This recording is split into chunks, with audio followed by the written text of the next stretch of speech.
வணக்கம். இது உங்கள் நேச்சுரல் ஹெல்த் தமிழ் சேனல்.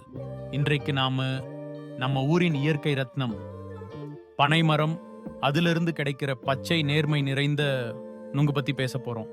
நுங்கு என்றால் என்ன? நம்ம தமிழ்நாட்டிலே வெயிலோடு போராடுற கோடை நாள்கள் வரும் நேரத்துல சுடச்சோட ஊற்றில குளிக்கிறதுக்கு சமம் ஒரு சுகம். அதுதான் வந்து நுங்கு சாப்பிடுறது. பனைமரத்தின் பழம் நம்ம நாட்டு வெயிலுக்கு இயற்கை சுத்தமான மருந்து மாதிரி. நுங்கின் உடல்நல நன்மைகள், வெப்பத்தை குறைக்கும். நுங்கு ஒரு நேச்சுரல் பாடி கூலண்ட்.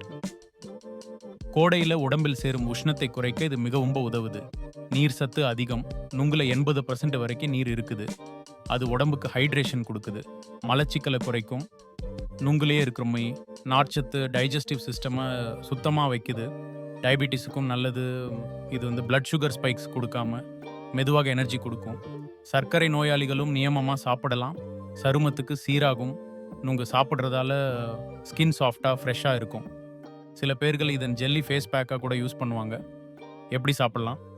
நேரடியாக கொட்டி உப்பில் நுங்கு பால், நுங்கு பானகம், சின்ன சின்ன புட்டிங் அல்லது ஐஸ்கிரீம் மாதிரியாக கூட சாப்பிட்லாமே. ஆனால் எப்படியாவது கீழே உள்ள இயற்கையை மேல் கொண்டு வர்றது நம்ம கடமை. பனைமரத்தின் பெருமை. ஒரு பனைமரம் வந்து 100 வருஷம் கூட வாழும். அதிலிருந்து நமக்கு பனை வெல்லம், நுங்கு, கரும்பு, இலை, ஓலைச்சுவடி எல்லாமே கிடைக்கும். இது மாதிரி மல்டி பெனிஃபிட் மரம் இருக்குமா?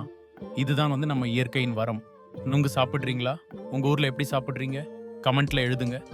இந்த வீடியோ உங்களுக்கு பிடிச்சிருந்தா லைக் பண்ணுங்க, சப்ஸ்கிரைப் பண்ணுங்க. நமக்கு தேவையான அறிவு, நமக்கே சொந்தமான மரபு வழியில் வந்து சேரட்டும். இது உங்கள் நேச்சுரல் ஹெல்த் தமிழ். இயற்கை தான் நமக்கு மருந்து.